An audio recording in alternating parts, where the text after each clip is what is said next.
Bismillahirrahmanirrahim. Assalamualaikum warahmatullahi wabarakatuh. Bismillahirrahmanirrahim. Alhamdulillahirabbil alamin.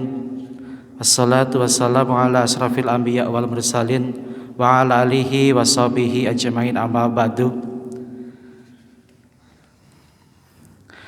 Karaharjan berkah saha rahmat kagunganipun Gusti ingkang Maha Mirah, mugi tansah tumedhak lan tumanduk kajiwa kasalira dumateng panjenengan sedaya dalasan kula. Sumlambah kaluwarga waradin sagung dumugi lestantun raharja. Ingkang tuhu kinabekten para sesepuh pinisepuh ingkang sampun ana ing wijining kautaman ingkang luhur ing budi, para wimpuna pangamban-pangambaning praja ingkang pantes situ darsana. Boten supe dumateng Ustadz Kosdan Dawawi saha para jamaah pangaosan kaluwarga kelompok keluarga Sakinah Masjid Fatimatuz Zahra STMBF Al-Kaskia ingkang suhu kinabekten lan uga dumateng sedaya jamaah ingkang minulya. Kalangkung rumiyin sumangga kula dherekaken muji syukur konjuk dumateng Gusti ingkang Maha Agung, Zat ingkang minangka sumbering sumber, hamianing sumbering sumber nanggih Allah Subhanahu wa taala. Kajihna sampun babar kawugrahan ingkang kawurahan paring kakiyatan dalam kawirejengan satemah panjenengan sedaya dalasan kula saged panggihan makempal manunggal ing papan mekaten minangka ing suka dalah basuki. Rahmat saha salamipun Allah Subhanahu wa taala mugi tetep katubena dumateng priyagung unggulaning manungsa satriyaning bumi mustakaning jagat nenggih Kanjeng Nabi Agung Muhammad sallallahu alaihi wasallam, dalah kaluwarga sumrambah para sahabat mugi saged lumeber dumageng sadaya pandheripun kalebet panjenengan dalasan kula ingkang tansah ngrantu payung panunungan utawi saabeten wiwit wonten yunat mugi ing delahan. Sayaning pilenggah kakung saha putri ingkang tansah sinugata ing pakurmatan wandene rerencening adicara ingkang badhe hangreng kami ingkang sampun rinacik rinancang rinumpaka dening ninggih ingkang badhe katur mekaten. Titi laksana ingkang sepisan pambuka kalajengaken pawasaing ayat suci Al-Qur'an rinacik ing adicara urut kalih ingkang rinacik ing adicara urut 3 nenggih pangawasan kelompok keluarga Sakinah ingkang dipun kaaturaken dening Ustadz Dawawi. Wandene ingkang minangka wurujuning utawi pungkasane nenggih hastungkara panutup. Mangkaten rerencening adicara ingkang badhe suggerani pawiyahaning wedal menika ing dinten Ahad katiti surya kaping 3 wulan Agustus taun 2000 selangkung. Monggo kula lan panjenengan sedaya sami wika ing adicara menika kanthi waosan basmalah sesarengan. Bismillahirrahmanirrahim. Kalajengaken adicara kaping kalih nggih menika waosing ayat suci Al-Qur'an ingkang dipun kaaturaken dening Ananda Atifah. Wektalipun sumangga.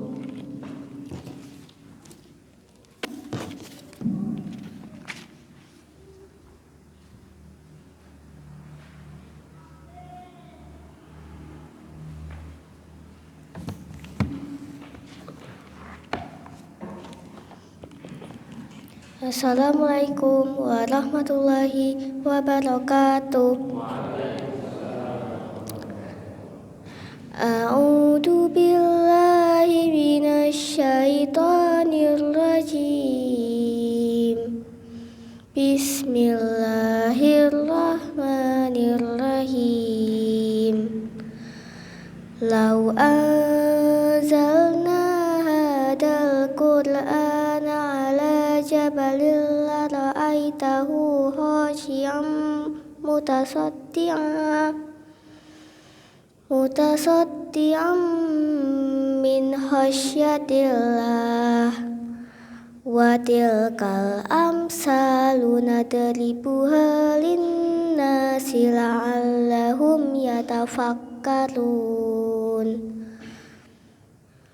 Huwallahul ladzi la ilaha illahu alimul ghaibi wasyahadah huwar rahmanur rahim.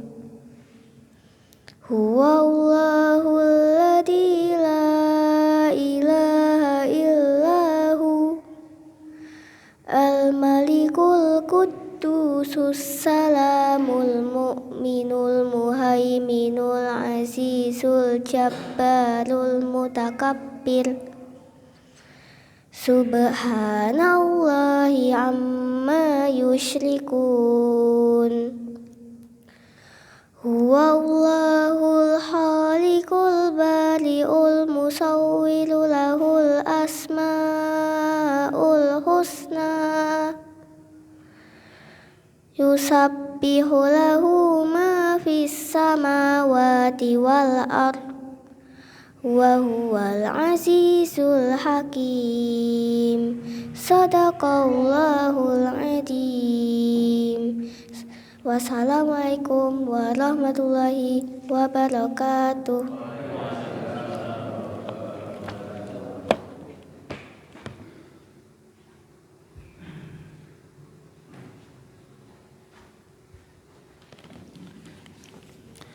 Dumateng panjenenganipun Ananda Atifah kawula ngaturaken agungipun panuwun dipun ajenengaken adicara kaping 3 inggih menika pangawasan kelompok kerja kelompok keluarga Sakinah ingkang dipun katuraken dening Ustadz Qasdan Dawawi. Dumateng panjenenganipun Ustadz Qasdan Dawawi wegati ing setya sumangga.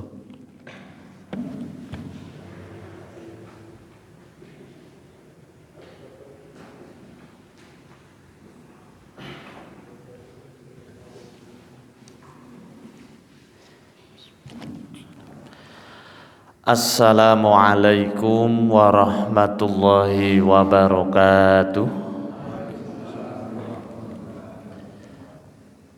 Alhamdulillahi wa kafa wassalatu wassalamu ala nabiyyil mustafa habibina wa syafi'ina Muhammadin sallallahu alaihi wasallam al-mujtaba wa ala alihi wa ashabihi wa man sanna bi sunnatihi ila yaumil wafa.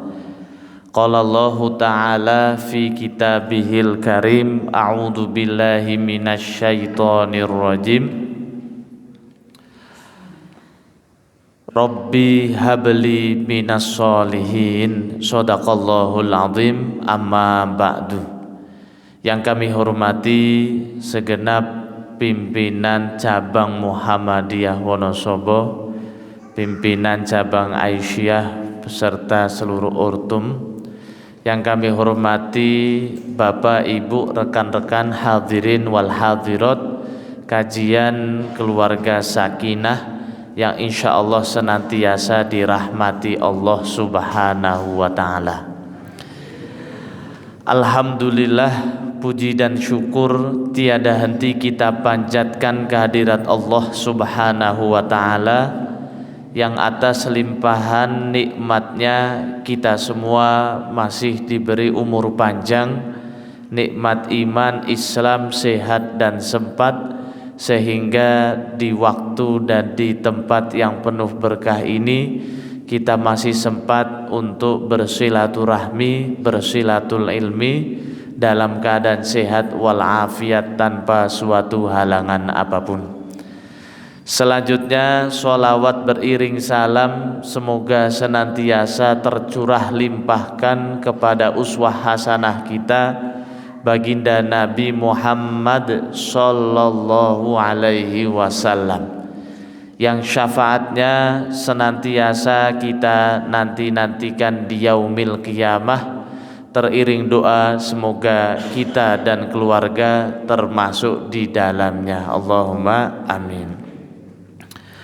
Hadirin wal hadirat rahimakumullah. Pada kesempatan kali ini kita akan membahas sebuah tema, yaitu bahagia berawal dari rumah tangga. Judul ini atau tema ini terinspirasi dalam sebuah sabda Nabi Shallallahu Alaihi Wasallam yang diriwayatkan oleh Imam Dailami. Beliau mengatakan,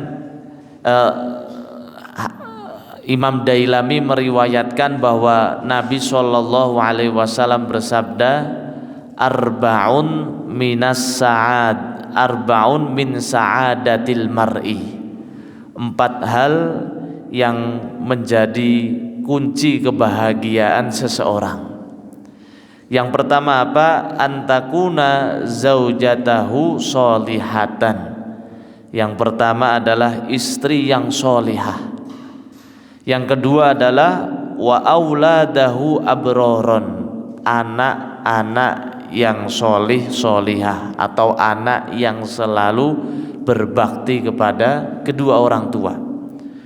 Wa khulata'uhu solihin, dan kerabat teman dekat yang biasanya bersosial dengannya orang-orang yang solih solihah. Wa ayyakuna rizqu fi baladihi, dan yang keempat adalah rizkinya itu atau mata pencariannya berada dalam negaranya sendiri. Maka kalau kita lihat 4 kunci ini, 2 atau 3 di antaranya itu berkaitan langsung dengan keluarga.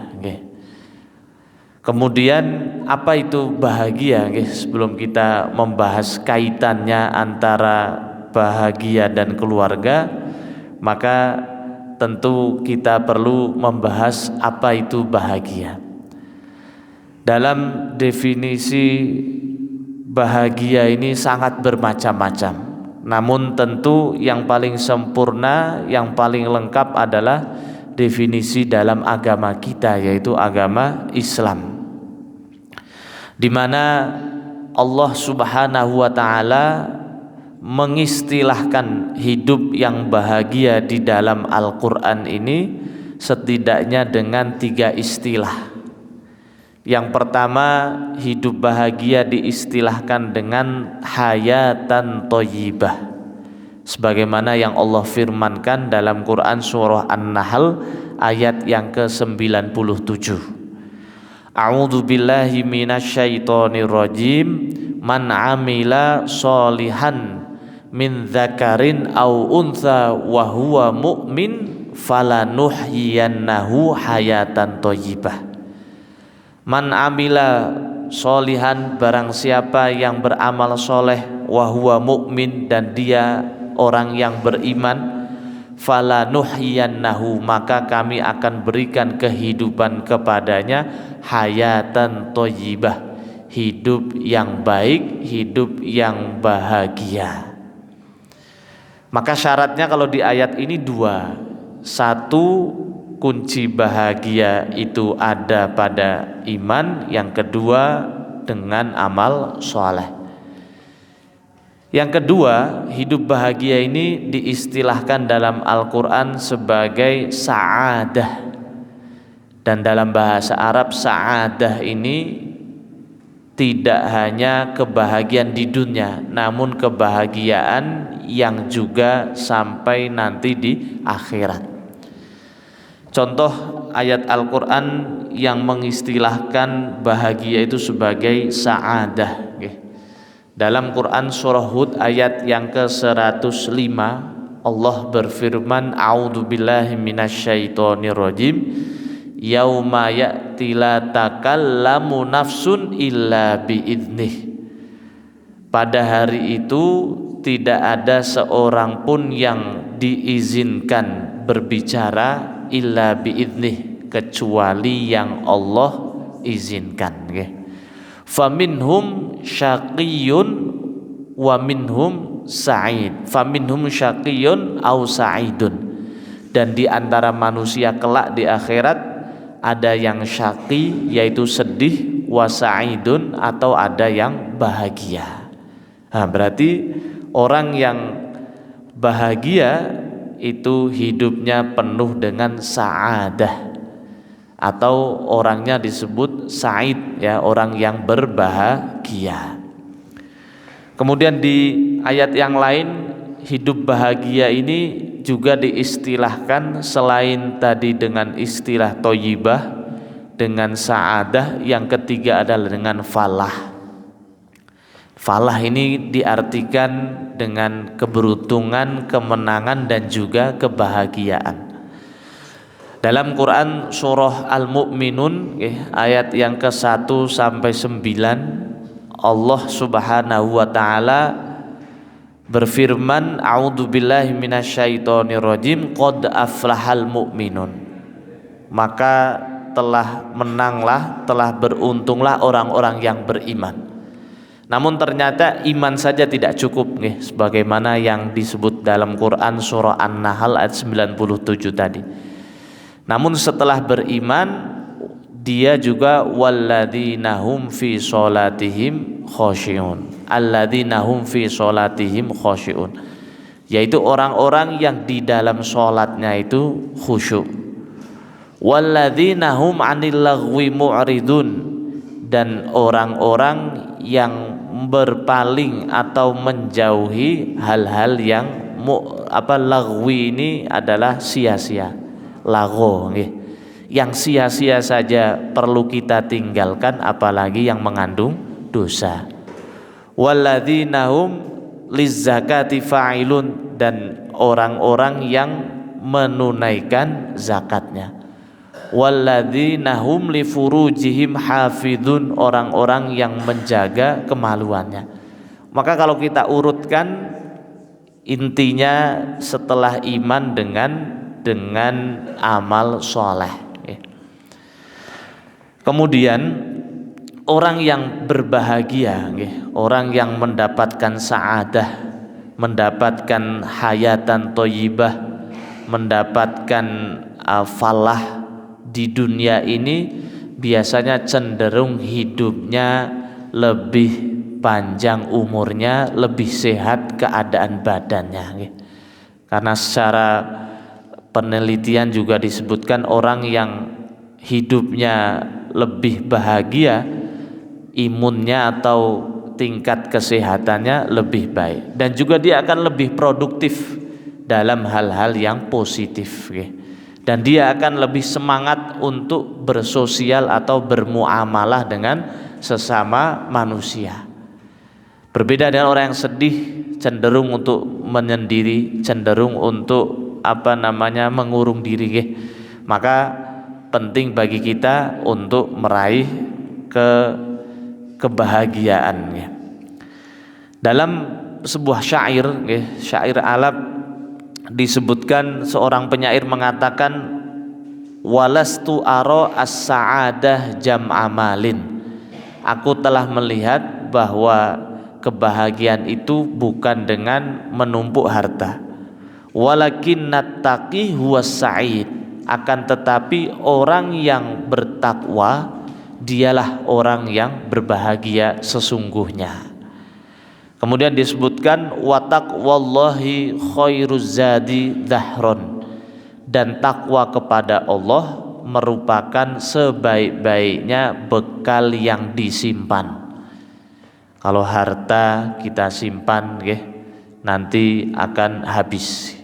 Kemudian motor, mobil atau barang-barang mewah disimpan, nanti kalau tidak rusak ya berarti hilang, kalau tidak kita tinggalkan. Namun sebaik-baik simpanan adalah ketakwaan kepada Allah. Kemudian wa indallahi lil atqa mazid, dan simpanan takwa ini kelak di akhirat keutamaannya, kemudian karunianya justru akan semakin ditambah, baik itu kualitasnya atau kuantitasnya atau kemuliaannya akan Allah Subhanahu wa taala tambah. Hadirin wal hadirat rahimakumullah. Kemudian selanjutnya, apa itu keluarga? Keluarga ini seringkali diartikan sebagai unit terkecil dalam masyarakat, unit sosial terkecil dalam masyarakat. Kalau dalam Kamus Besar Bahasa Indonesia, keluarga adalah terdiri dari ibu, bapak, dan anak, dan seluruh seisi rumah atau anggota yang ada di dalamnya. Sedangkan dalam Islam, keluarga ternyata tidak hanya sekedar hubungan anak istri, bapak atau ibu, bapak dengan anak, anak dengan bapak, namun keluarga merupakan pondasi utama dalam membangun masyarakat yang kuat dan mulia. Kenapa demikian? Karena Islam menuntun kita bahwa keluarga bukan sekedar tempat kita menyalurkan hasrat biologis kita, akan tetapi keluarga menjadi pendidikan yang pertama bagi anak-anak kita, atau sering disebut sebagai al-ummu madrasatul ula. Ibu adalah madrasah pertama bagi anak-anaknya, dan juga sebagai pendidikan moral bagi anaknya, bagi anggota keluarganya, sehingga cenderung orang yang di dalam keluarganya itu bahagia, dalam keluarganya itu dididik, ditanamkan nilai-nilai akhlak yang mulia, maka ketika dia sekolah, ketika anak ini bergaul, ketika anak ini bersosial, cenderung untuk bersosial dengan akhlak yang mulia. Hadirin wal hadirat rahimakumullah, lalu apa hubungannya antara bahagia dengan keluarga? Maka hubungan yang pertama, karena menikah itu atau berkeluarga itu merupakan ibadah, dan ibadah merupakan bentuk ketakwaan, sehingga yang dikatakan oleh penyair tadi, walakinnat taqi huwas sa'id, akan tetapi orang yang bertakwa itulah yang berbahagia. Nabi SAW bersabda, an-nikahu sunnati faman raghiba an sunnati falaisa minni. Menikah itu adalah salah satu sunnahku, barang siapa yang tidak suka dengan sunnahku maka dia bukan termasuk dari golonganku. Wal'iyadzu billah. Maka alhamdulillah ketika kita sudah dimudahkan, ditakdirkan oleh Allah itu menikah, sungguh kita sudah menghidupkan sunnah Nabi, kita sudah membuktikan sebagai orang yang bertakwa, karena nikah itu adalah sebuah ibadah, menghidupkan sunnah Nabi Sallallahu Alaihi Wasallam. Kemudian yang kedua, Nabi Sallallahu Alaihi Wasallam menjadikan rumah tangga ini sebagai surganya di dunia sebelum surganya nanti di akhirat. Atau beliau mengatakan baiti jannati, rumahku adalah surgaku. Padahal kalau kita melihat atau membaca kisah keadaan rumah tangga Nabi Shallallahu Alaihi Wasallam, sungguh sangat bersahaja, sungguh sangat sederhana. Kenapa? Karena ketika beliau sholat malam, seringkali kaki beliau ketika sholat harus menyentuh kaki istrinya, karena ketika itu rumahnya yang begitu sederhana. Ketika beliau bangun tidur, nampak bekas anyaman dari tikar yang beliau gunakan untuk alas, sehingga setelah tidur nampak bekas anyaman di pipinya. Berarti kan rumahnya begitu sederhana. Namun kenapa beliau bisa menemukan surga di dalam rumahnya?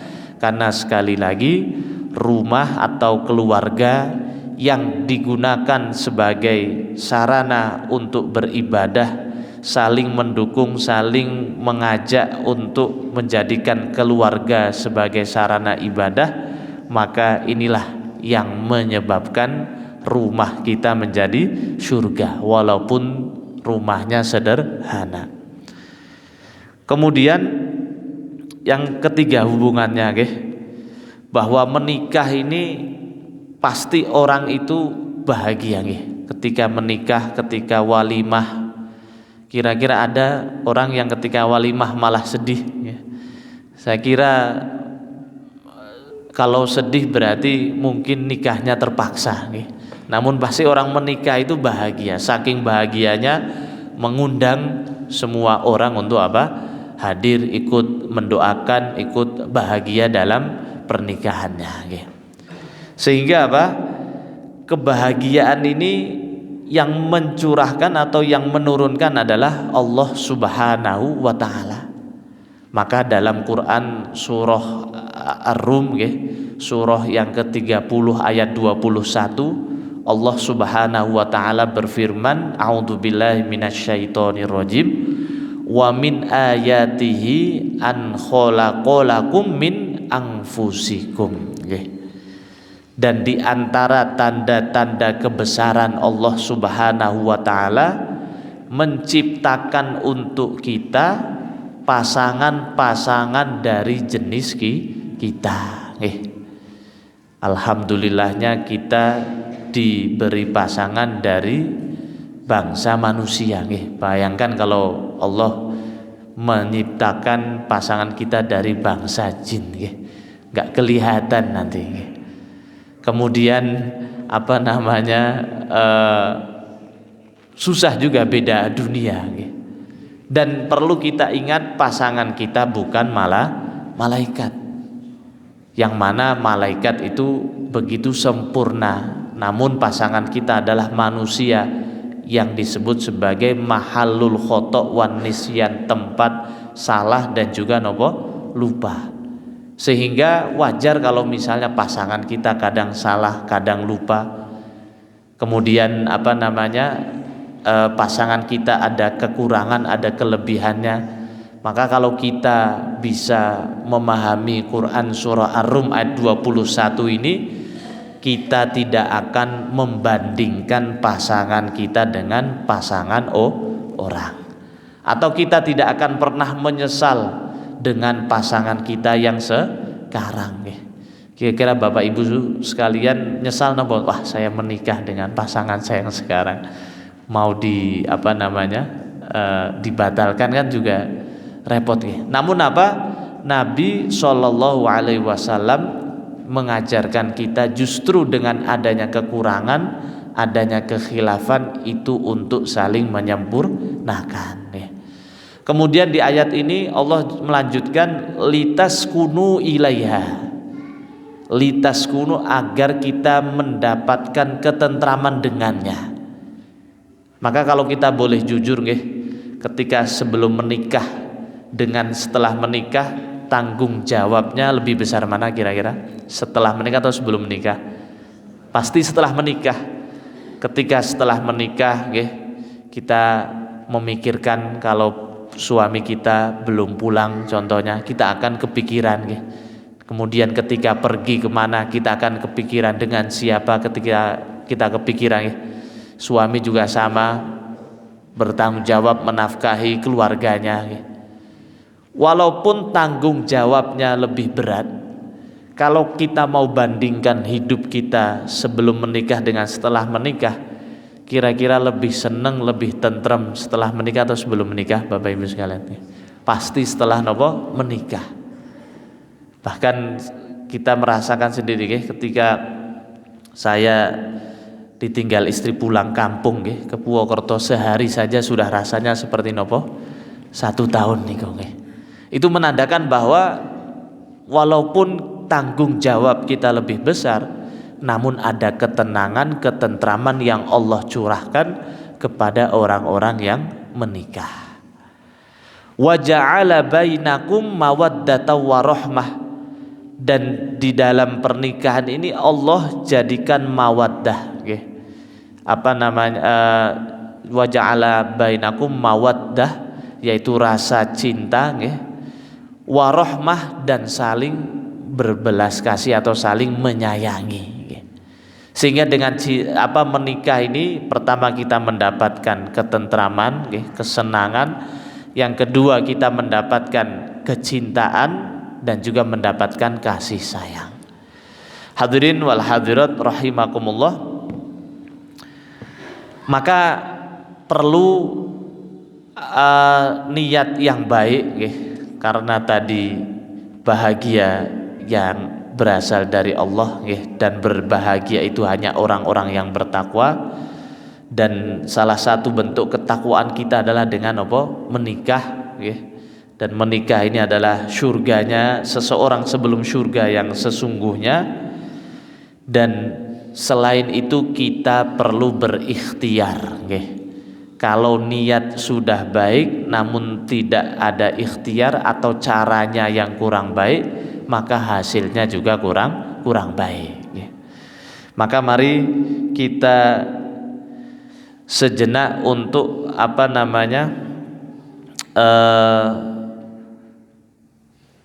membahas mengenai pendidikan Nabi Ibrahim alaihissalam dalam keluarganya. Yang pertama, bahwa Nabi Ibrahim alaihissalam itu dikenal sebagai bapaknya para nabi, para rasul. Karena memang setelah Nabi Ibrahim alaihissalam, semua nabi yang lahir atau yang datang setelahnya itu tidak lain garis keturunannya nanti akan bersambung kepada Nabi Ibrahim, baik itu melalui putranya Nabi Ismail alaihissalam atau Nabi Ishak alaihissalam. Maka Nabi Ibrahim alaihissalam ini, beliau pertama kali membangun bahtera rumah tangga adalah dengan mencari pasangan yang solihah, yang mana beliau temukan ada pada diri Saroh alaihissalam. Memang Saroh alaihissalam ini beliau adalah orang yang cantik, akan tetapi yang lebih cantik ada pada dirinya atau hatinya. Ketika Nabi Ibrahim alaihissalam menginginkan seorang anak, kemudian Nabi Ibrahim belum juga diberi, maka Sarah alaihissalam rela mengizinkan Nabi Ibrahim untuk menikah dengan budaknya Siti Hajar, yang mana kalau dari segi fisik itu tidak lebih cantik dari Sarah. Kemudian yang kedua berasal dari status budak milik Sarah alaihissalam tadi.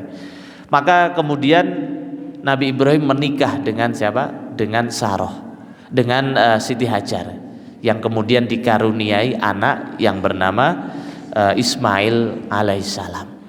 Dan atas kesabaran dan juga keteguhannya Sarah untuk terus mendukung Nabi Ibrahim semangat dalam berdakwah, dan setelah lahirnya Ismail, ternyata kemudian Allah mengaruniai putra melalui Sarah yang lahir Nabi Ishak alaihissalam. Maka kalau kita ingin keluarga kita menjadi sumber kebahagiaan, menjadi sumber ketenangan surga bagi kita sebelum surga yang sesungguhnya, hendaknya setiap pasangan untuk mempersoleh atau mempersolihah dirinya masing-masing.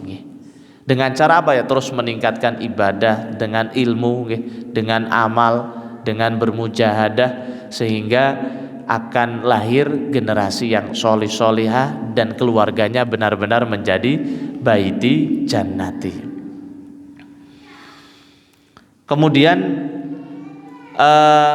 ada kisah yang menarik dari Umar bin Khattab mengenai pentingnya pasangan yang solih atau istri yang solihah. Suatu hari datang seseorang mengadu kepada Umar bin Khattab, yang mana dia mengadu karena anaknya yang bernama Ju'la ini anak yang durhaka kepada orang tuanya, selalu melawan, selalu menyakiti, tidak sopan kepada orang tuanya. Maka sahabat ini mengatakan, wahai Umar, aku memiliki seorang anak yang mana dia sangat durhaka kepadaku. Kemudian Umar pun mendengar kisah keluh kesah dari bapaknya. Namun sebelum Umar menjawab, Umar mendengar keluh kesah dari anaknya. Wahai Amirul Mukminin, sebelum kau menjawab, aku ingin bertanya, apakah seorang anak juga memiliki hak atas orang tuanya? Maka Umar menjawab, iya, seorang anak juga memiliki hak atas orang tuanya. Apa itu? Yang pertama adalah memilihkan untuknya ibu yang sholihah. Yang kedua adalah memberikan nama yang baik, karena nama itu adalah doa. Yang ketiga adalah mendidiknya, membimbingnya untuk menjadi anak yang sholih-sholihah, dan seterusnya. Maka kemudian anak ini menceritakan kepada Umar, wahai Amirul Mukminin, ya, bagaimana aku bisa berbakti kalau bapak saya ini memilihkan ibunya bukan ibu yang sholihah, yang pertama. Yang kedua, ayahku ini memberi nama kepadaku, nama yang tidak baik. Yang ketiga, orang tuaku ini lebih sibuk dengan dunianya, dengan pekerjaannya, sehingga lupa untuk mengajariku, membimbingku tentang agama. Maka kemudian Umar pun malah memarahi siapa? Orang tuanya tadi yang menyebabkan anaknya durhaka kepada dirinya sendiri. Begitu pula ada pegawai kerajaan atau pegawai Khalifah Umar bin Khattab. Kemudian suatu ketika Umar datang berkunjung ke rumah dari salah satu stafnya ini. Ketika sampai di rumahnya, kemudian Umar mendapati anak dan istrinya ketika sedang bercerita di rumahnya, tiba-tiba datang ayahnya ini, dan ketika datang langsung mereka berdua, anak dan istrinya ini langsung diam, tidak berani ngomong apa-apa. Maka Umar pun bisa mengambil kesimpulan, ternyata suaminya ini yang menjadi stafnya ini adalah orang yang kasar, orang yang tidak berkasih sayang kepada keluarganya. Karena ketika datang saja sudah seperti monster, sehingga anak dan istrinya langsung diam 1000 bahasa. Kalau di sini insya Allah suaminya datang, ibu-ibu, anak-anaknya malah tambah seneng cerita atau malah diam 1000 bahasa. Saya kira malah kabur nih. Maka akhirnya Umar pun kemudian memecat stafnya tadi, karena beliau menyimpulkan bahwa stafnya ini menjadi seorang suami saja atau menjadi seorang ayah saja gagal, apalagi harus mengurus rumah tangganya. Maka usikum wa iyaya, mari kita mulai perbaiki atau tingkatkan kesolehan diri kita masing-masing. Yang kedua, Nabi Ibrahim alaihissalam selain memilih pasangan yang solih, dan beliau juga orang yang solih, pasangan yang solihah, dan beliau ada orang yang solih, beliau juga senantiasa berdoa. Doanya apa? Doanya salah satunya adalah Robbi habli minas solihin. Ya Allah, berilah aku keturunan yang solih atau solihah. Maka doa ini menjadi hal yang sangat penting. Bahkan syukur-syukur doanya tidak hanya 5 waktu. Karena apa? Anak kita nakalnya juga bisa jadi lebih dari 5. Kalau kita doanya hanya 5 waktu setelah sholat, nakal anak kita 15, berarti susuk berapa Bapak Ibu sekalian? 10 berarti. Berarti jangan salahkan kalau misalnya anak kita masih nakal 10 kali, karena memang apa? Doa kita pas-pasan atau bahkan kurang. Nah, syukur-syukur doanya itu setiap saat kita selalu doakan, ya Allah, jadikanlah Robbi ja'alni muqimas sholati wa min dzurriyyati. Itu salah satu doa Nabi Ibrahim yang lain. Ya Allah, jadikanlah Robbi ja'alni, keturunan-keturunanku ini adalah muqimus sholah, orang yang mendirikan sholat, wa min dzurriyyati. Ya Allah, jadikanlah aku orang yang mendirikan sholat dan juga anakku, keturunanku juga orang-orang yang selalu mendirikan sholat. Kemudian yang ketiga, selain doa, Nabi Ibrahim mengajari kita untuk menjadi uswah bagi siapa? Anak-anak kita. Dalam pepatah Arab disebutkan lisanul hal afsahu min lisanil qaul. Menasihati dengan perbuatan jauh lebih baik atau lebih fasih, lebih mengena dibanding kita menasihati hanya sekedar dengan ucapan. Kita mau menginginkan anak kita ini menjadi orang yang selalu bangun subuh. Namun ternyata kita sendiri sulit untuk bangun subuh. Kira-kira anak kita sesuai harapan atau tidak kira-kira? Tentu sulit, karena apa? Kita sendiri tidak mau bangun subuh. Jangankan kita ini berbicara, ketika kita memberikan uswah, ketika kita memberikan keteladanan, maka anak-anak kita akan menjadi lebih baik walaupun kita belum menasihati. Contoh yang lain, ada seorang anak ketika di pondok, ketika mondok dia begitu rajin sholat 5 waktu.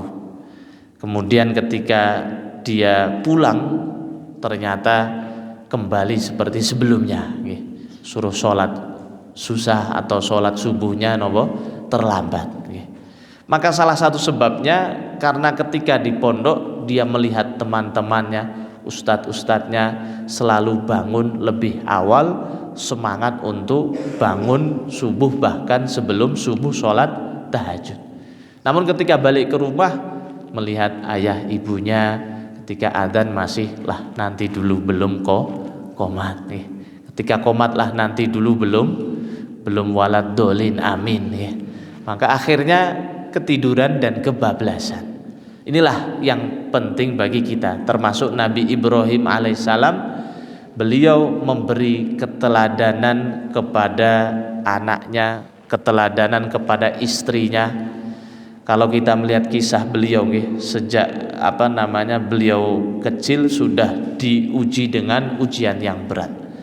Dalam Quran surah Maryam ayat yang ke-46, Allah berfirman yang mengisahkan tentang Nabi Ibrahim dengan ayahnya.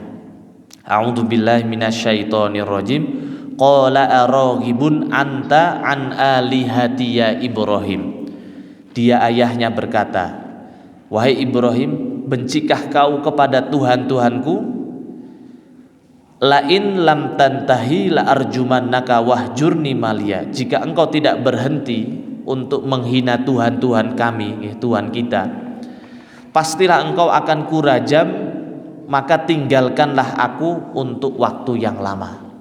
Intinya Nabi Ibrahim diusir oleh bapaknya sendiri. Karena apa? Bapaknya tidak suka kalau Nabi Ibrahim mendakwahi tauhid kepada kaumnya dan bapaknya.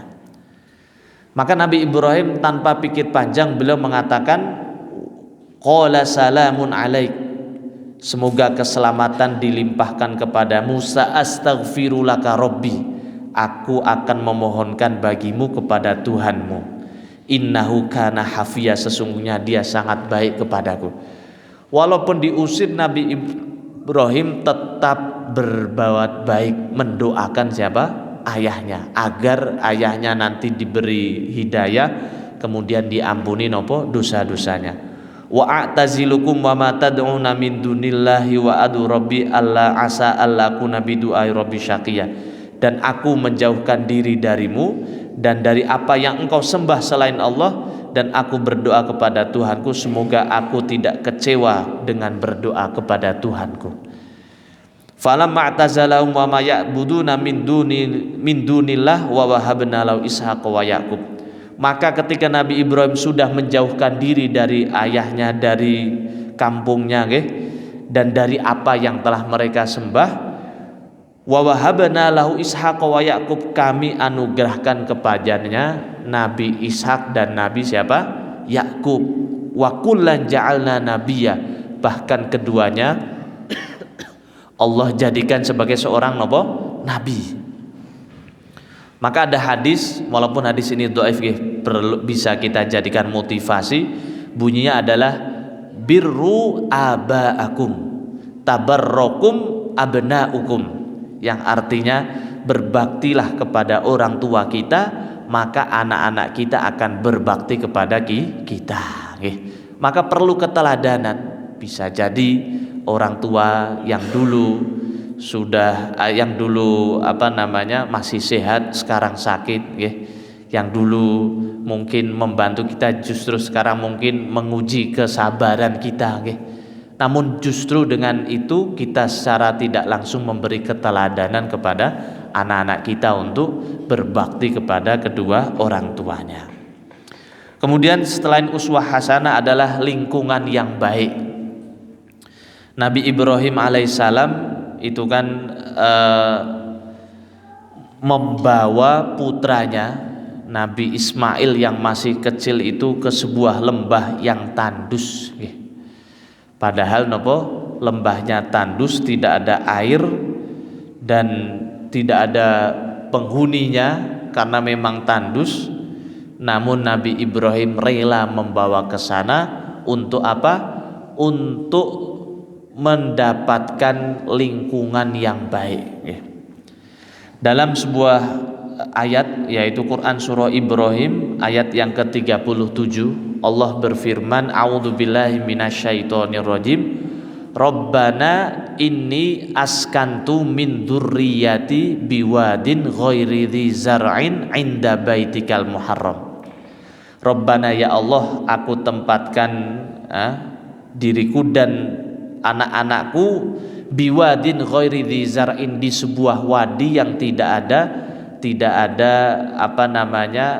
tumbuh-tumbuhannya, inda baitikal muharram, namun dekat dengan rumah Allah, yaitu Baitullah.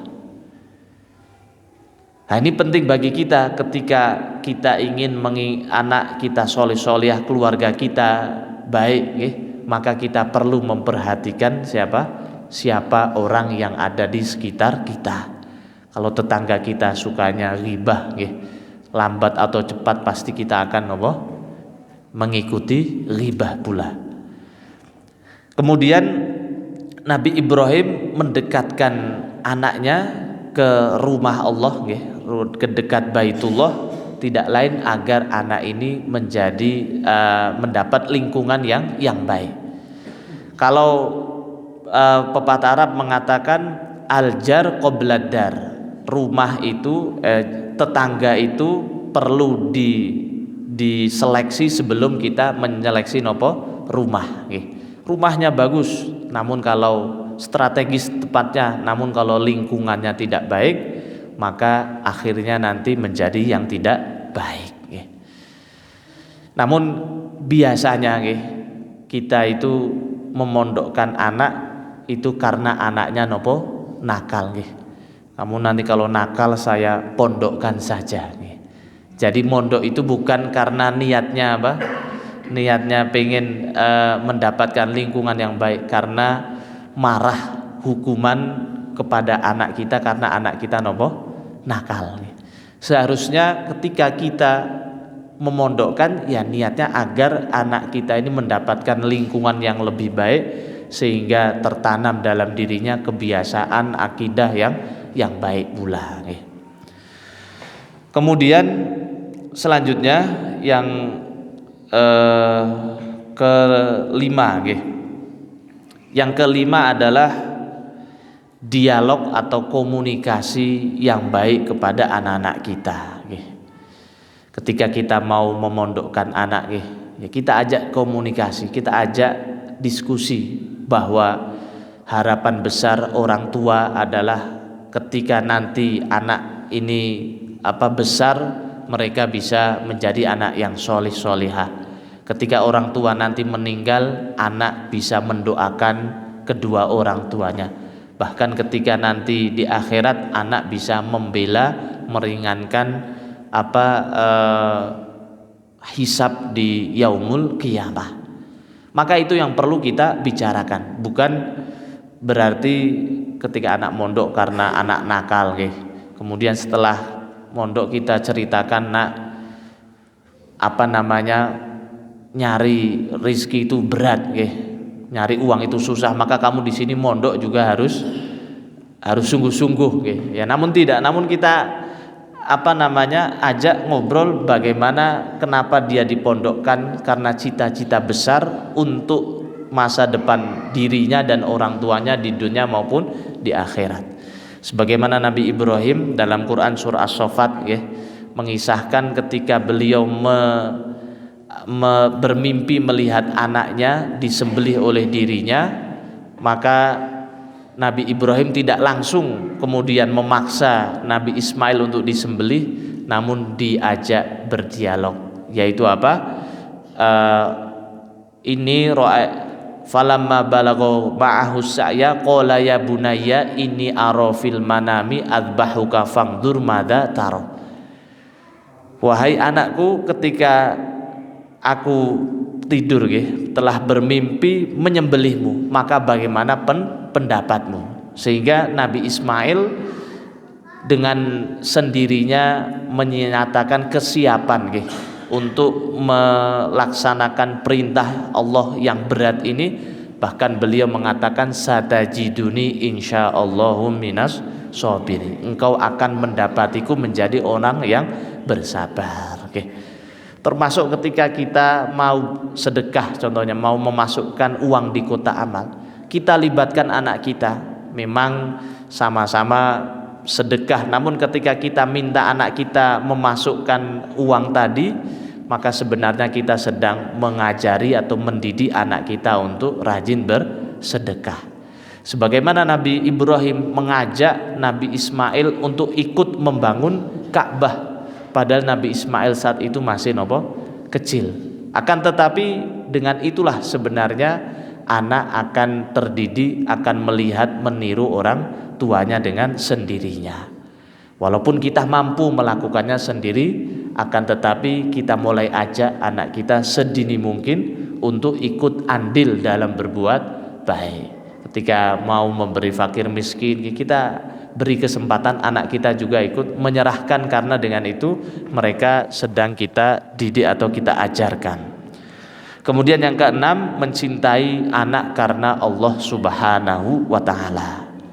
Nabi Ibrahim ketika diuji untuk menyembelih anaknya sendiri, beliau siap. Karena anak ini adalah titipan Allah, dan yang paling penting adalah bagaimana meraih cintanya Allah. Insya Allah kalau cinta Allah itu kita raih, maka cinta makhluk akan kita raih juga. Namun banyak orang yang sebaliknya, sibuk mengejar cintanya makhluk, malah melalaikan cintanya Sang Kholik atau cintanya Allah. Ada orang yang bekerja dari pagi sampai malam tidak pernah berhenti. Ketika ditanya, kenapa kamu bekerja begitu keras? Jawabannya, demi membahagiakan siapa? Anak dan istri atau keluarga. Ada orang yang korupsi atau niatnya untuk membahagiakan anak dan istri. Maka kalau seperti ini bukan kebahagiaan yang diraih, namun justru malah musibah. Karena sebaik-baik mencintai anak, istri atau segala sesuatu karena Allah, ciri-cirinya kita akan semakin dekat dengan Allah, semakin semangat untuk beribadah, bukan malah sebaliknya melalaikan kita dalam beribadah. Dalam Quran surat Taghabun Allah berfirman, a'udzubillahi minasyaitonirrajim, wa'lamu annama amwalukum wa auladukum fitnah. Ketahuilah bahwa hartamu, anak-anakmu akan menjadi fitnah bagi kita, kecuali orang-orang yang selalu mencintai karena Allah. Dan yang terakhir, bertawakal, bertawakal kepada Allah Subhanahu wa ta'ala. Bisa jadi kita sudah berikhtiar, kita sudah berdoa hari ini dengan maksimal, namun anak belum berubah. Namun tidak perlu berkecil hati, karena apa? Bisa jadi setelah kita meninggal nanti barulah anak kita ini berubah. Kalaupun tidak, minimal kita sudah terbebas dari tanggung jawab menasehati, mendidik anak-anak kita, karena sudah ada ikhtiar dan doa. Maka tawakal ini penting bagi kita untuk mengelola hati, agar hati ini tetap dalam kondisi mood yang baik. Kadang bapak ibu melihat anaknya sudah diberitahu jangan keluar malam, namun dia malah keluar malam, kira-kira mangkel napa mboten ya. Nah, itu memang kalau sudah terjadi ya kita sikapi dengan bijak atau dengan sebaik-baiknya. Kita serahkan kepada Allah, karena kita sudah berikhtiar, berdoa, menasihati. Masalah hasil biarlah Allah yang menentukan. Karena manusia tempat usaha dan Allah tempat untuk menakdirkan atau menentukan hasil dari apa yang telah kita usahakan. Insya Allah kalau tarbiyah Nabi Ibrahim ini bisa kita hidupkan, kita bisa meraih bahagia berawal dari keluarga, dan ketika kita bermuamalah kita juga dalam kondisi yang bahagia, yang baik, yang produktif. Mungkin itu yang bisa kami sampaikan. Kurang lebihnya mohon maaf, tanpa niat untuk menggurui, karena Bapak Ibu saya yakin lebih pengalaman dalam masalah membangun rumah tangga, namun tidak ada salahnya untuk saling menasihati. Usikum wa iyaya nafsi bitaqwallah faqad fazal muttaqun, wabillahi taufik wal hidayah. Wassalamu alaikum warahmatullahi wabarakatuh.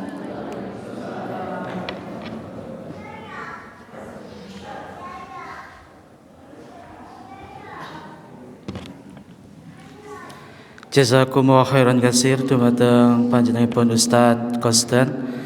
Mekaten ronjening adicara pangaosan kelompok keluarga Sakinah Masjid Fatimatuz Zahra SDM MBF Al-Azkiyah ing wekdal menika kula minangka dados penonton adicara bilih wonten kalepatan kekirangan anggenipun kawula matur, kawula nyuwun agunging pangapunten ingkang sakata-katahipun, kawula pungkasi. Wassalamualaikum warahmatullahi wabarakatuh. 98 FM Purnama Sidi Wonosobo, mencerahkan, inspiratif.